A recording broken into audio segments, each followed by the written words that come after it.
दोस्तों, आज की सबसे बड़ी और सनसनीखेज खबर में जो सीधे पाकिस्तान से आ रही है और जिसने पूरी दुनिया की नींद उड़ाकर रख दी है, क्योंकि हालात अब उस स्तर पर पहुंच चुके हैं जहां से वापसी का कोई रास्ता नजर नहीं आ रहा है। और पिछले 72 घंटों से जिस तरह की खबरें लगातार छन छन कर बाहर आ रही थीं, अब उन खबरों ने एक विकराल रूप ले लिया है, क्योंकि इस्लामाबाद से लेकर रावलपिंडी तक और लाहौर से लेकर कराची तक हर सड़क, हर चौराहा और हर गली इस वक्त युद्ध के मैदान में तब्दील हो चुकी है।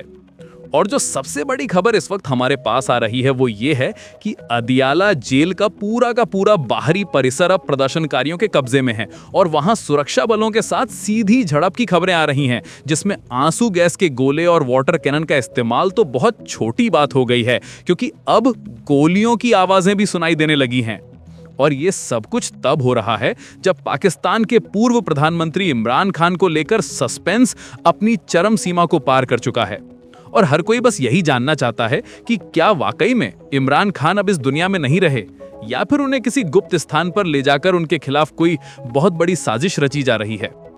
क्योंकि जिस तरह से जनरल मुनीर के काफिले पर हमला हुआ है वो कोई आम घटना नहीं है, बल्कि ये इस बात का संकेत है कि पाकिस्तान की आवाम का गुस्सा अब सेना के डर से भी ऊपर निकल चुका है। और इतिहास में पहली बार ऐसा देखा जा रहा है कि एक आर्मी चीफ को अपनी जान बचाने के लिए भागना पड़ा है और उनकी बख्तरबंद गाड़ियों को लोगों ने आग के हवाले कर दिया है, जो ये बताता है कि स्थिति अब किसी के भी नियंत्रण में नहीं है। और इसी बीच खबर ये भी आ रही है कि शहबाज शरीफ के सरकारी आवास के पिछले दरवाजे से कुछ गाड़ियां बहुत तेजी से निकली हैं और कहा जा रहा है कि प्रधानमंत्री अपने परिवार के साथ किसी सुरक्षित स्थान की तरफ रवाना हो गए हैं, क्योंकि खुफिया एजेंसियों ने इनपुट दिया था कि प्रदर्शनकारियों का अगला निशाना प्रधानमंत्री आवास ही होने वाला है और अगर भीड़ वहां पहुंच जाती तो हालात इतने भयावह हो सकते थे जिसकी कल्पना भी नहीं की जा सकती थी। उधर अंतर्राष्ट्रीय मीडिया भी अब इस खबर को प्रमुखता से दिखा रहा है और मानवाधिकार संगठनों ने पाकिस्तान की स्थिति पर गहरी चिंता जताई है,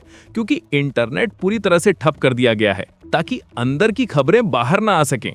लेकिन इसके बावजूद जो वीडियो और तस्वीरें सोशल मीडिया के जरिए बाहर आ रही हैं वो रोंगटे खड़े कर देने वाली हैं, जिनमें साफ देखा जा सकता है कि कैसे आम लोग सेना के टैंकों के सामने खड़े हो गए हैं और हाथों में इमरान खान की तस्वीरें लेकर आर पार की लड़ाई के मूड में नजर आ रहे हैं। और ये सब कुछ उस अफवाह के बाद शुरू हुआ जिसमें दावा किया गया था कि जेल के अंदर ही इमरान खान को जहर देने की कोशिश की गई है और उनकी तबीयत बहुत ज्यादा बिगड़ चुकी है। लेकिन प्रशासन की तरफ से कोई भी मेडिकल बुलेटिन जारी नहीं किया जा रहा है, जिससे शक गहराता जा रहा है और इसी शक ने अब एक जन आंदोलन का रूप ले लिया है, जो शायद पाकिस्तान के इतिहास का सबसे बड़ा नागरिक विद्रोह बन सकता है, क्योंकि इसमें सिर्फ पीटीआई के कार्यकर्ता ही नहीं बल्कि आम दुकानदार, छात्र और महिलाएं भी बड़ी संख्या में शामिल हो चुकी हैं और सबका बस एक ही सवाल है कि उनके नेता को सामने लाया जाए, वरना ये आग पूरे मुल्क को जलाकर राख कर देगी।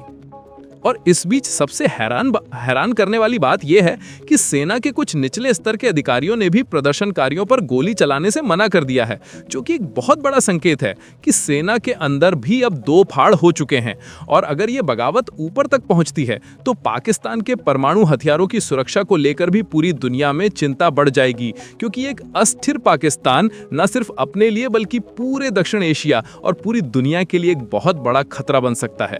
उधर चीन ने भी अपने नागरिकों को तुरंत पाकिस्तान छोड़ने का आदेश जारी कर दिया है और अपने दूतावास की सुरक्षा बढ़ा दी है, जिससे ये साफ पता चलता है कि विदेशी ताकतों को भी अब ये एहसास हो गया है कि पाकिस्तान में अब कुछ भी सामान्य नहीं रहने वाला है और आने वाले 24 घंटे बहुत ही ज्यादा निर्णायक साबित होने वाले हैं। क्योंकि अगर इमरान खान को जनता के सामने नहीं लाया गया तो ये भीड़ संसद भवन और सुप्रीम कोर्ट की तरफ भी कूच कर सकती है, और अगर ऐसा हुआ तो फिर मार्शल लॉ लगाने के अलावा कोई और रास्ता नहीं बचेगा। लेकिन सवाल यह है कि क्या इस बार जनता मार्शल लॉ को स्वीकार करेगी, क्योंकि जिस तरह का गुस्सा लोगों की आंखों में दिखाई दे रहा है उसे देखकर लगता है कि इस बार लोग आर पार के मूड में हैं और वो किसी भी कीमत पर पीछे हटने को तैयार नहीं है, चाहे इसके लिए उन्हें अपनी जान ही क्यों न देनी पड़े। और इसी जुनून ने अब प्रशासन के हाथ पांव फुला दिए हैं, क्योंकि पुलिस और रेंजर्स के जवान भी अब धीरे धीरे पीछे हट रहे हैं और कई जगहों पर तो पुलिस थानों को भी आग के हवाले कर दिया गया है और वहां से हथियार लूटने की खबरें भी सामने आ रही हैं, जो स्थिति को और भी ज्यादा खतरनाक बना रही हैं, क्योंकि ये हथियार अगर गलत हाथों में चले गए तो गृह युद्ध जैसे हालात बन सकते हैं और सड़कों पर खून की नदियां बह सकती हैं। इसलिए हम अपने दर्शकों से लगातार ये अपील कर रहे हैं कि वो शांति बनाए रखें। लेकिन जमीनी हकीकत यह है कि शांति की अब कोई गुंजाइश नजर नहीं आ रही है, क्योंकि विश्वास पूरी तरह से टूट चुका है और जनता अब किसी भी सरकारी बयान पर भरोसा करने को तैयार नहीं है। और इसी अविश्वास की खाई ने आज पाकिस्तान को तबाही के मुहाने पर लाके खड़ा कर दिया है, जहां एक तरफ सेना है जिसके पास ताकत है और दूसरी तरफ जनता है जिसके पास जुनून है। और इन दोनों की टक्कर में किसका पलड़ा भारी होगा ये तो आने वाला वक्त ही बताएगा। लेकिन इतना तय है कि जो भी होगा वो पाकिस्तान के नक्शे और भविष्य दोनों को हमेशा के लिए बदल कर रख देगा। अदियाला जेल की एक दीवार को तोड़ने की कोशिश की जा रही है और प्रदर्शनकारी एक भारी ट्रक लेकर वहां पहुंच गए हैं और बार बार टक्कर मारकर दीवार को गिराने का प्रयास कर रहे हैं। और अंदर से सुरक्षाकर्मी लगातार फायरिंग कर रहे हैं, लेकिन भीड़ इतनी ज्यादा है कि गोलियां भी कम पड़ रही हैं। और अगर ये दीवार गिर गई तो फिर अंदर क्या होगा इसकी कल्पना करके ही रूह कांप जाती है, क्योंकि अंदर सैकड़ों की संख्या में कैदी बंद हैं और अगर वो भी बाहर आ गए तो अराजकता का माहौल और भी ज्यादा भयानक हो जाएगा। और इसी बीच एक और बड़ी खबर फ्लैश हो रही है कि इमरान खान की लीगल टीम को भी जेल के अंदर जाने से रोक दिया गया है और उनके वकीलों के साथ भी बदसलूकी की गई है, जिसके बाद वकीलों ने भी पूरे देश में हड़ताल का ऐलान कर दिया है और अदालतों का कामकाज पूरी तरह से ठप हो गया है। यानी कि अब ना तो कार्यपालिका काम कर रही है, ना न्यायपालिका और न ही विधायिका। बस हर तरफ एक ही आवाज गूंज रही है और वो आवाज है बदलाव की आवाज, जो अब क्रांति में बदल चुकी है। और इस क्रांति को रोकने के लिए सरकार अब किसी भी हद तक जा सकती है। और सूत्रों के हवाले से खबर मिल रही है कि रात के अंधेरे में एक बड़ा ऑपरेशन क्लीन अप शुरू किया जा सकता है, जिसमें देखते ही गोली मारने के आदेश दिए जा सकते हैं। और अगर ऐसा हुआ तो आज की रात पाकिस्तान के इतिहास की सबसे काली रात साबित हो सकती है। इसलिए आप सभी से गुजारिश है कि अपनी टीवी स्क्रीन से बिल्कुल भी ना हटें, क्योंकि घटनाक्रम इतनी तेजी से बदल रहा है कि हर मिनट एक नई ब्रेकिंग न्यूज सामने आ रही है। और हम नहीं चाहते कि आप कोई भी महत्वपूर्ण जानकारी मिस करें, क्योंकि ये सिर्फ एक देश की खबर नहीं है, बल्कि ये एक ऐसी घटना है जिसका असर पूरी दुनिया की जियोपॉलिटिक्स पर पड़ने वाला है। और भारत भी इस पूरी स्थिति पर पैनी नजर बनाए हुए है और सीमा पर चौकसी बढ़ा दी गई है ताकि किसी भी तरह की घुसपैठ को रोका जा सके।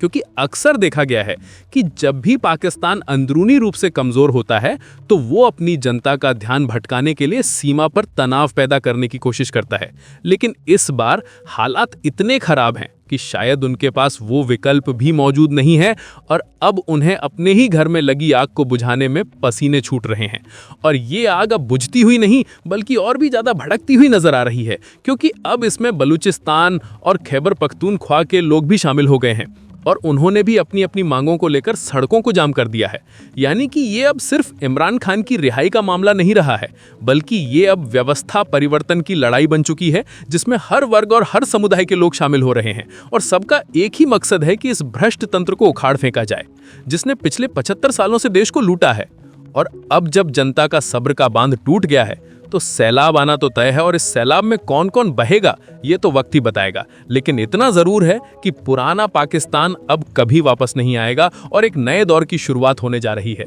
लेकिन ये शुरुआत कितनी रक्तरंजित होगी ये सोचना भी डरावना है, क्योंकि दोनों ही पक्ष अपनी अपनी जिद पर अड़े हुए हैं और कोई भी झुकने को तैयार नहीं है। और इसी टकराव के बीच पिस रही है वहां की आम जनता, जो महंगाई और बेरोजगारी से पहले ही त्रस्त थी और अब इस हिंसा ने उनकी कमर तोड़ के रख दी है, क्योंकि बाजारों में खाने पीने की चीजों की भारी किल्लत हो गई है और पेट्रोल पंपों पर लंबी लंबी कतारें लगी हुई हैं और लोग अपना जरूरी सामान लेकर सुरक्षित स्थानों की तरफ भाग रहे हैं, जिससे सड़कों पर भारी जाम लग गया है और एम्बुलेंस को भी निकलने की जगह नहीं मिल रही है, जिससे कई मरीज दम तोड़ रहे हैं। लेकिन सत्ता की भूख में अंधे हो चुके हुक्मरानों को शायद इन आम लोगों की चीख पुकार सुनाई नहीं दे रही है, या फिर वो जानबूझकर इसे अनसुना कर रहे हैं। लेकिन उन्हें ये याद रखना चाहिए कि जनता की अदालत सबसे बड़ी अदालत होती है और जब वो फैसला सुनाती है तो बड़े बड़े तख्त हिल जाते हैं। और आज पाकिस्तान में वही हो रहा है, तख्त हिल रहे हैं और ताज उछ रहे हैं। और इस पूरे ड्रामे का अंत क्या होगा ये किसी को नहीं पता, लेकिन हम आपको हर एक पहलू से रूबरू करवाते रहेंगे और आपको सच दिखाते रहेंगे, चाहे वो कितना भी कड़वा क्यों ना हो। क्योंकि पत्रकारिता का धर्म ही यही है कि बिना डरे और बिना झुके सच को सामने लाया जाए। और आज जब फेक न्यूज़ और अफवाहों का बाजार गर्म है तो हमारी जिम्मेदारी और भी बढ़ जाती है कि हम आप तक केवल वही खबरें पहुंचाएं जो तथ्यों पर आधारित हों और जिनकी पुष्टि हो चुकी हो। इसलिए हम बार बार अपने स्रोतों से क्रॉस चेक कर रहे हैं ताकि कोई भी गलत जानकारी आप तक ना पहुंचे। लेकिन जिस तरह की अफरा तफरी मची हुई है, उसमें सही जानकारी निकालना भी किसी चुनौती से कम नहीं है, क्योंकि सरकारी चैनल पूरी तरह से प्रोपेगेंडा फैला रहे हैं और प्राइवेट चैनलों पर भी भारी दबाव बनाया जा रहा है कि वो सरकार के खिलाफ कुछ ना दिखाएं। लेकिन सोशल मीडिया के इस दौर में सच को छुपाना अब मुमकिन नहीं रहा और लोग अपने मोबाइल कैमरों के जरिए हर एक सच्चाई को दुनिया के सामने ला रहे हैं,